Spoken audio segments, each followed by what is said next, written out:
The Young King by Oscar Wilde.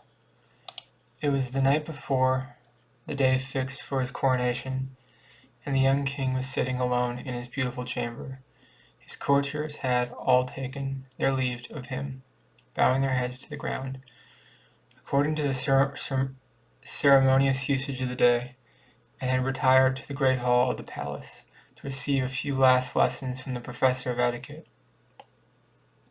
There being some of them with still quite natural manners, which in a courtier is, I need hardly say, a very grave offence.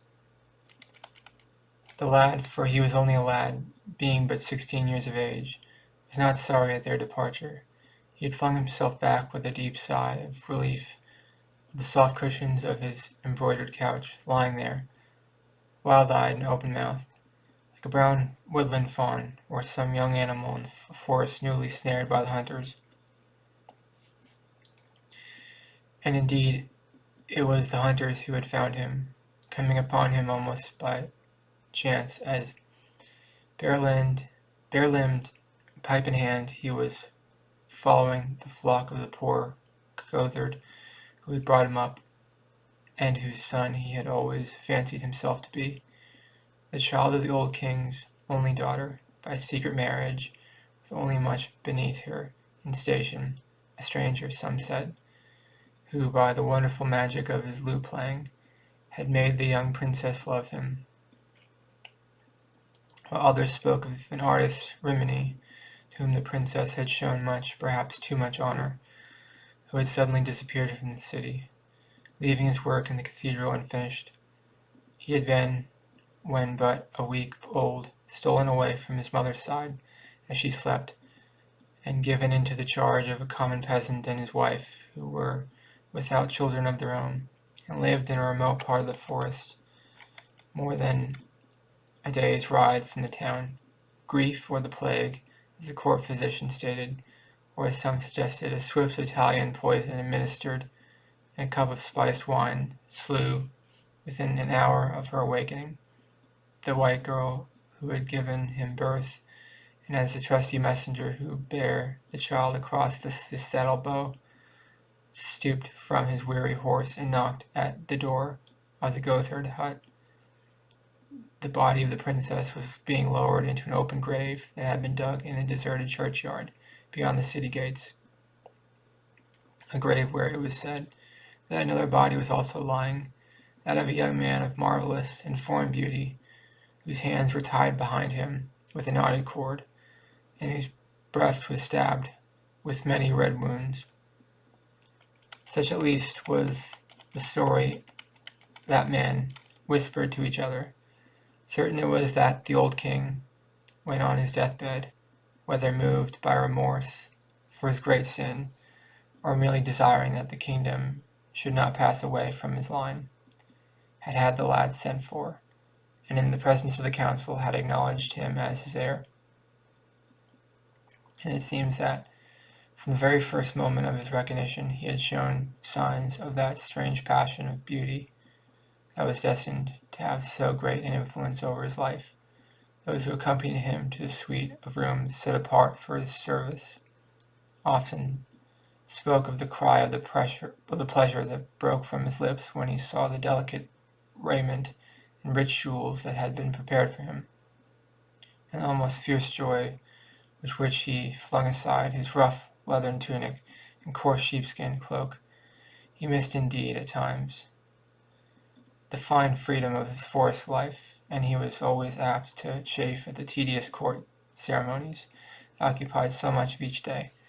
But the wonderful palace, Joyeuse as they called it, all of which the now found himself lord, seemed to him to be a new world, fresh fashioned for his delight, and as soon as he could escape from the council board of an audience chamber, he would run down the great staircase, with its lions of gilt bronze and its steps of bright porphyry, and wander from room to room, from corridor to corridor, like one who is seeking to find in beauty an anodyne from pain, a sort of restoration from sickness. Upon these journeys of discovery, as he would call them, and indeed they were to him real voyages. Through a marvelous land, he would sometimes be accompanied by the slim, fair-haired court pages, with their floating mantles and gay fluttering ribbons, and more often he would be alone, feeling through a certain quick instinct, which was almost divination, that the secrets of art are best learned in secret, and that beauty, like wisdom, loves the lonely worshipper. Many curious stories were related about him at this period. It was said that a stout burgomaster, who had come to deliver a florid oracle address on behalf of the citizens of the town, had caught sight of him kneeling in real adoration before a great picture that had just been brought from Venice, and it seemed to herald the worship of some new gods. On another occasion he had been missed for several hours after a lengthened search had been discovered in a little chamber in one of the northern turrets of the palace, gazing, as one in a trance, at a Greek gem carved from the figure of Adonis. He had been seen, so the tale ran, pressing his warm lips to the marble brow of an antique statue that had been discovered in the bed of the river on the occasion of the building on the stone bridge that was inscribed with the name Bithynian slave of Hadrian. He had passed a whole night in noting the effect of the moonlight on a silver image of Endymion. All rare and costly materials had certainly a great fascination for him, and in his eagerness to procure them he had sent away many merchants, some to traffic for amber with the rough fisher folk of the North Seas, some to Egypt to look for that curious green turquoise, which is found only in the tombs of the kings, and is said to possess magical properties, some to Persia for silken carpets and painted pottery, and others to India to buy gauze and stained ivory, moonstones and bracelets of jade, sandalwood and blue enamel and shawls of fine wool. But what had occupied him most was the robe he was to wear at the coronation, the robe of tissued gold, and the ruby-studded crown, and the scepter with its rows of rings of pearls. Indeed, it was of this that he was thinking tonight, as he lay back on the luxurious couch, watching the great pine-wood log that was burning itself out on the open hearth. The designs, which were from the hands of the most famous artists of the time, had been submitted to him many months before, and he had given orders that the artificers were to toil night and day to carry them out, and that the whole world was to be searched for jewels that would be worthy of their work. He saw himself in fancy standing at the high altar of the cathedral, in a fair raiment of a king, and a smile played and lingered about his boyish lips, and lit up with a bright luster his dark woodland eyes. After some time he rose from his seat, leaning against the carved penthouse of the chimney, looked around at the dimly lit room. The walls were hung with rich tapestries representing the triumph of beauty. A large press, inlaid with agate and lapis lazuli, filled one corner, and facing the window stood a curiously wrought cabinet with lacquer panels of powdered and Moscade gold, on which were placed some delicate goblets of Venetian glass, and a cup of dark-veined onyx.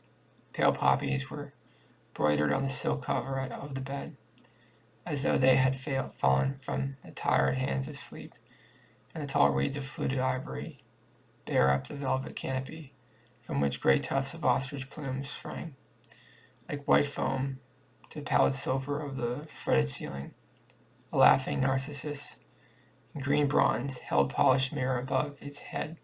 On the table stood a flat bowl of amethyst. Outside he could see the huge dome of the cathedral, looking like a bubble over the shadowy houses, and the weary sentinels pacing up and down the misty terrace by the river. Far away in an orchard, a nightingale was singing. A faint perfume of jasmine came through the open window. He brushed his brown curls back from his forehead, and taking up a lute, let his fingers stray across the chords. His heavy eyelids drooped, a strange languor came over him. Night before he felt so keenly, or with such exquisite joy, the magic of the majesty of beautiful things. When midnight sounded from the clock tower, he touched a bell, and his pages entered and disrobed him with much ceremony, pouring rose water over his hands and stewing flowers on his pillow. A few moments after they had left the room, he fell asleep. And as he slept, he dreamed a dream, and this was his dream. He thought that he was standing in a long, low attic amidst the whir and clatter of many looms. The meager daylight peered in through the grated windows and showed him the gaunt figures of the weavers bending over their cases. Pale, sickly-looking children were crouched on the huge cross beams. As the shuttles dashed through the warp, they lifted up the heavy batons, and when the shuttles stopped, they let the battens fall and pressed the threads together. Their faces were pinched with famine, and their thin hands shook and trembled. Some haggard women were seated at the table sewing. A horrible odor filled the place. The air was foul and heavy. The walls dripped and streamed with damp. The young king went over to one of the weavers and stood by him and watched him. The weaver looked at him angrily and said, "Why art thou watching me? Art thou a spy on us by our master?" "Who is thy master?" asked the young king. "Our master," cried the weaver bitterly. "He is a man like myself. Indeed, there is but this difference between us, that we wear fine clothes while I go in rags. He wears fine clothes while I go in rags. That while I am weak from hunger, he suffers not a little from overfeeding." "The land is free," said the young king, "and thou art no man's slave." "In war," answered the weaver, "the strong make slaves of the weak. In peace, the rich make slaves of the poor. We must work to live, and they give us such mean wages that we die. We toil for them all day long, and they heap up gold in their coffers, and our children fade away before their time, and the faces of those we love become hard and evil. We tread out the grapes, and another drinks the wine. We sow the corn, and our own board is empty. We have chains, though no eye beholds them, and are slaves, though men call us free." "Is it so with all?" he asked. "Is it so with all?" answered the weaver. "It is so with all," answered the weaver. "With the young as well as the old, the women as well as the men, and with the little children as well as those who are stricken in years. The merchants grind us down, and we must needs do their bidding. The priest rides by and tells his beads, and no man has care of us.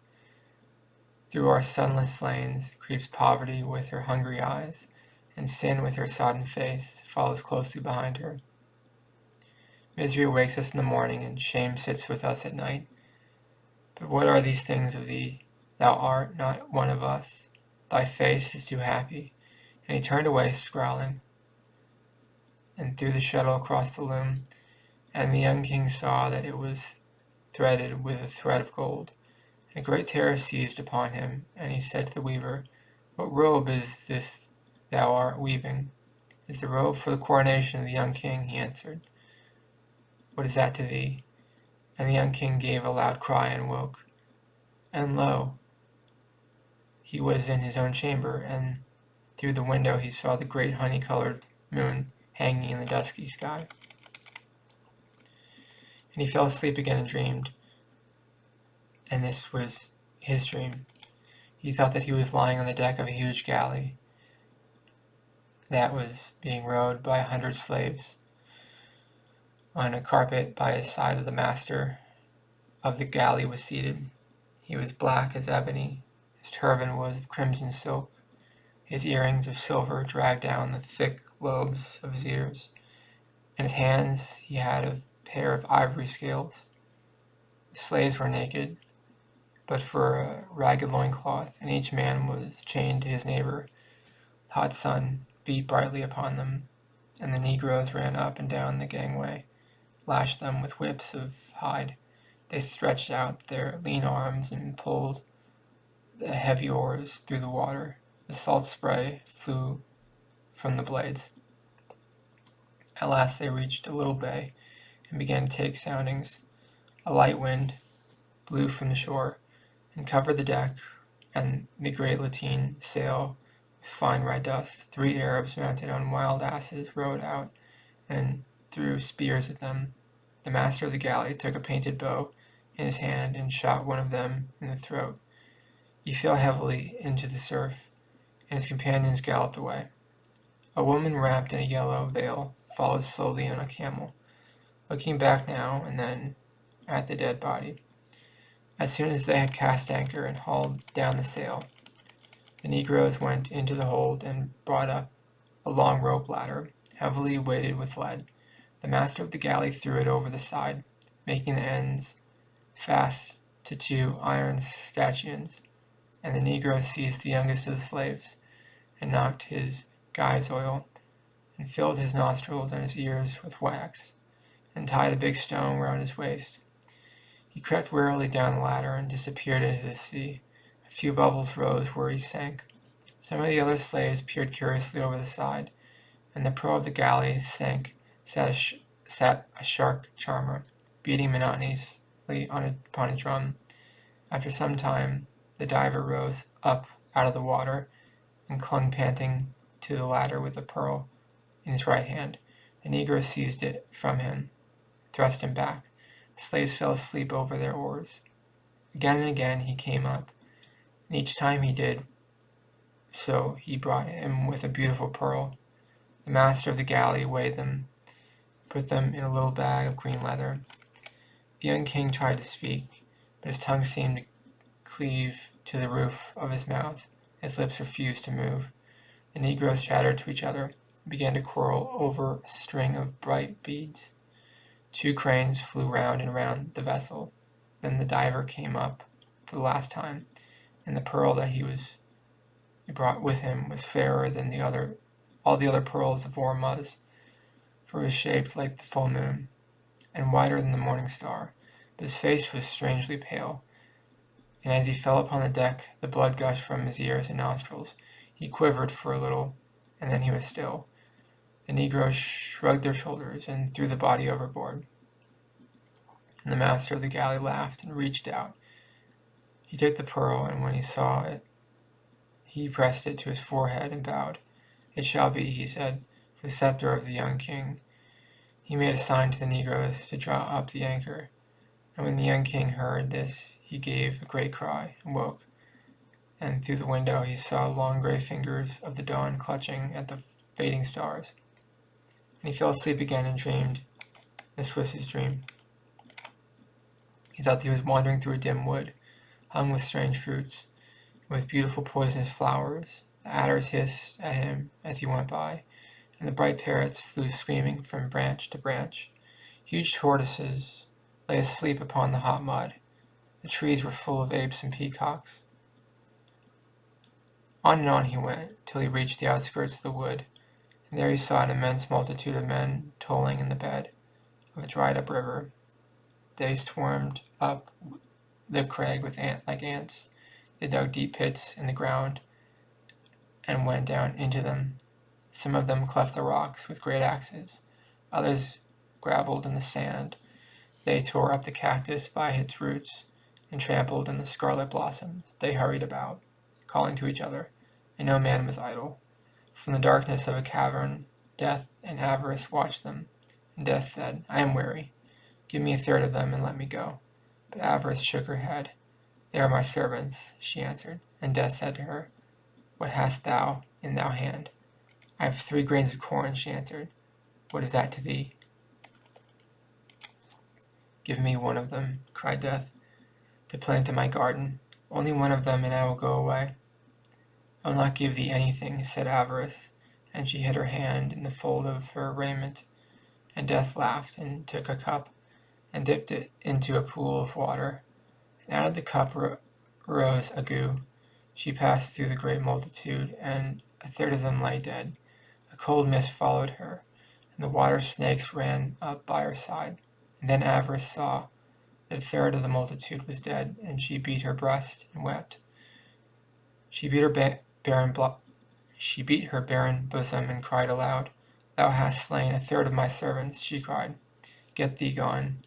There is war in the mountains of Tartary, and the kings of each side are calling to thee. The Afghans have slain the black ox, and are marching to battle. They have beaten upon the shields with their spears, and have put on their helmets of iron. What is my valley to thee? But thou shalt tarry in it. Get thee gone, and come here no more. Nay, answered Death, until thou hast given me a grain of corn, I will not go. But Avarice shut her hand and clenched her teeth. I will not give thee anything, she muttered. And Death laughed, and took up a black stone, and threw it into the forest. And out of the thicket of wild hemlock came Fever in a robe of flame. She passed through the multitude and touched them, and each man that she touched died. The grass withered beneath her feet as she walked, and Avarice shuddered and put ashes on her head. Thou art cruel, she cried. Thou art cruel. There is famine in the walled cities of India, and the cisterns of Samarkand have run dry. There is famine in the walled cities of Egypt, and the locusts have come up from the desert. The Nile has not overflowed its banks, and the priests have cursed Isis and Osiris. Get thee gone to those who need thee, and leave me my servants. Nay, answered Death, but till thou hast given me a grain of corn, I will not go. I will not give thee anything, said Avarice. And Death laughed again, and he whistled through his fingers, and a woman came flying through the air. Plague was written upon her forehead, and a crowd of lean vultures wheeled round her. She covered the valley with her wings, and no man was left alive. Avarice fled, shrieking, through the forest. Death leapt upon his red horse and galloped away. His galloping was faster than the wind. Out of the slime of the bottom of the valley crept dragons and horrible things with scales, and the jackals came trotting along the sand, sniffing up the air with their nostrils. And the young king wept and said, Who were these men, and what were they seeking? For rubies, for a king's crown, answered one who stood behind him. And the young king started, and turning round, he saw a man habited as a pilgrim, holding his hand a mirror of silver. And he grew pale, and said, For what king? The pilgrim answered, Look in his mirror, and thou shalt see him.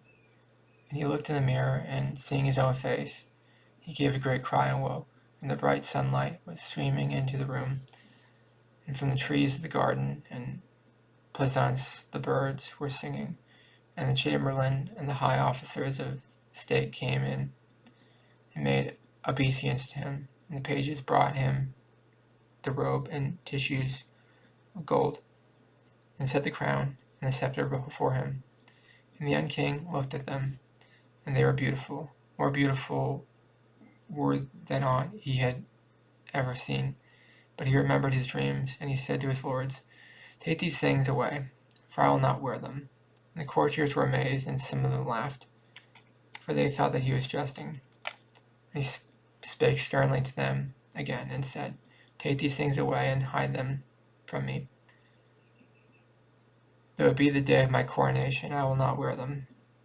For in the loom of sorrow, and by the white hands of pain, in this my robe been woven, there is blood in the heart of the ruby, and death in the heart of the pearl. And he told them his 3 dreams. When the courtiers heard, they looked at each other and whispered, saying, Surely he is mad.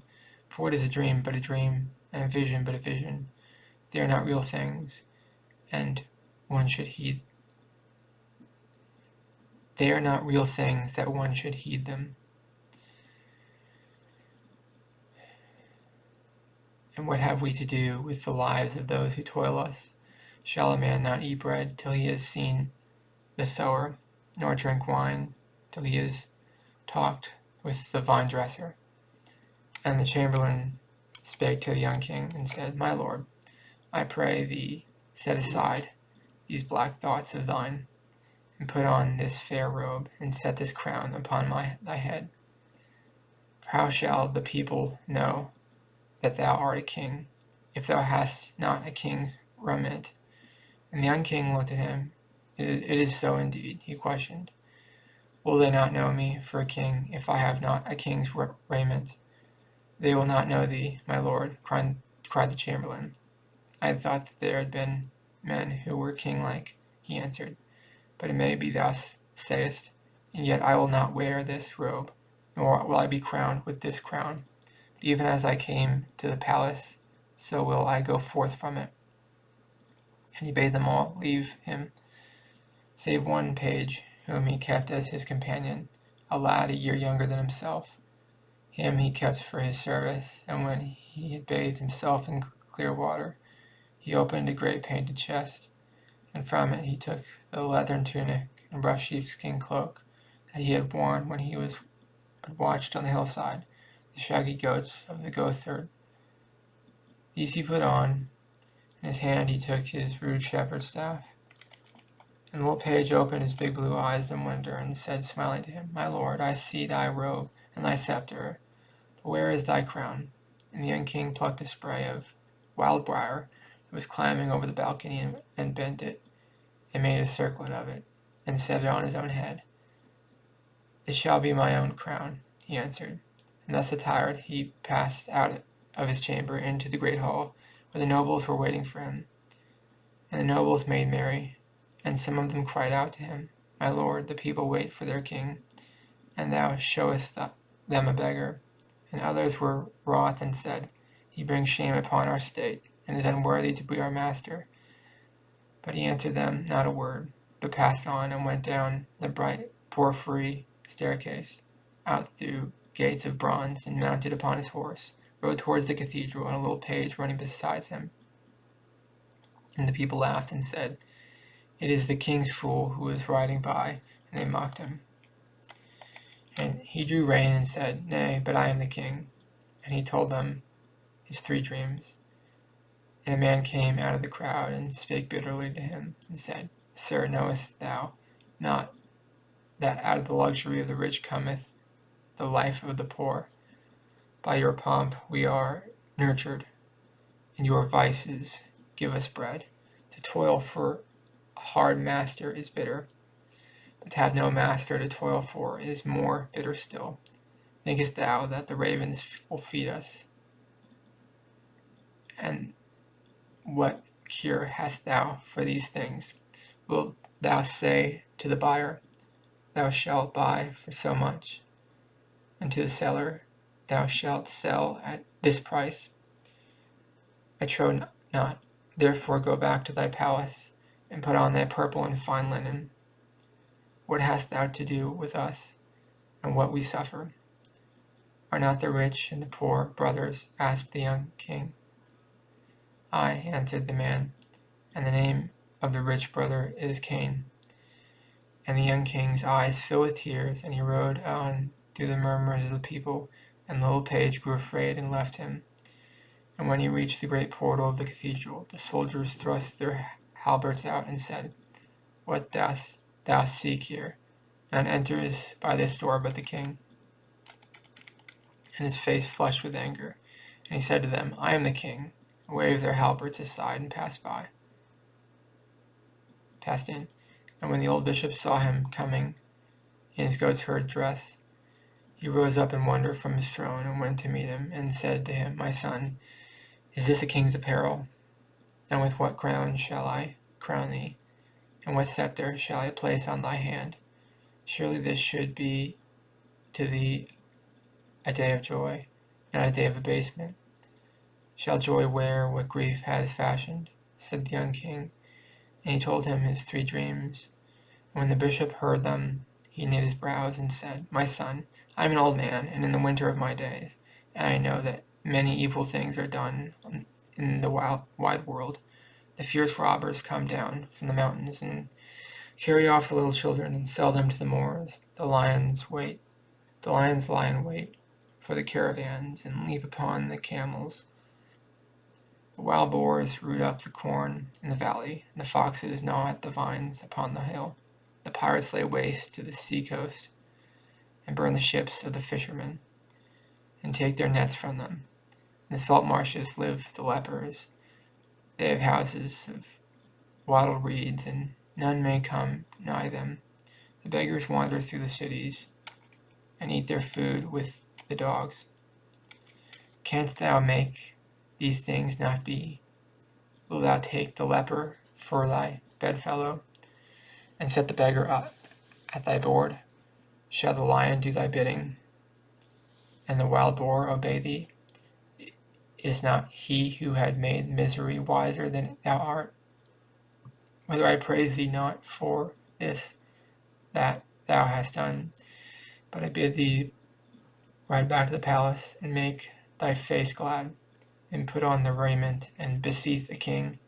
With a crown of gold I will crown thee, and a scepter of pearl will I place in thy hand. As for thy dreams, think no more of them. The burden of this world is too great for one man to bear, and the world's sorrow is too heavy for one heart to suffer. Sayest thou that in this house, said the young king, and he strode past the bishop, and climbed up the steps of the altar, and stood before the image of Christ. He stood before the image of Christ, and on his right hand and on his left were the marvelous vessels of gold, the chalice with the yellow wine, and the vial of the holy oil. He knelt before an image of Christ, and the great candles burned brightly by the jeweled shrine, and the smoke of incense curled in the blue wreaths through the dome. He bowed his head in prayer, and the priests in their stiff copes crept away from the altar, and suddenly a wild tumult came from the street outside, and in entered the nobles with drawn swords, and nodding plumes, and shields of polished steel. Where is this dreamer of dreams? They cried. Where is this king, who is apparelled like a beggar?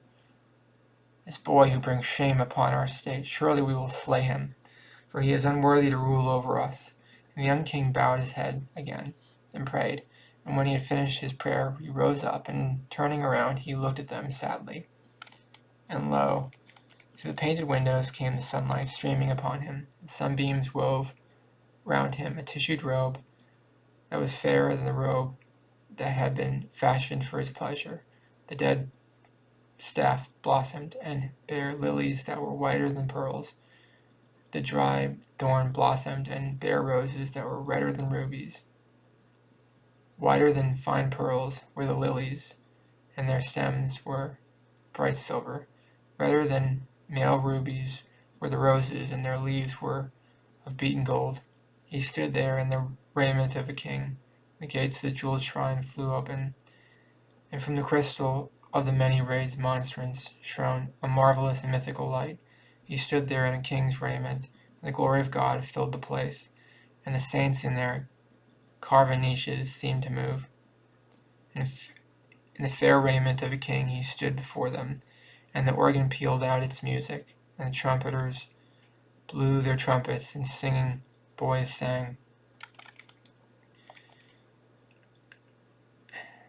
And the people fell upon their knees in awe, and the nobles sheathed their swords and did homage, and the bishop's face grew pale, and his hands trembled. A greater than I hath crowned thee, he cried, and he knelt before him. And the young king came down from the high altar, and passed home through the midst of the people. But no man dared to look upon his face, for it was like the face of an angel. And that's the end of The Young King by Oscar Wilde.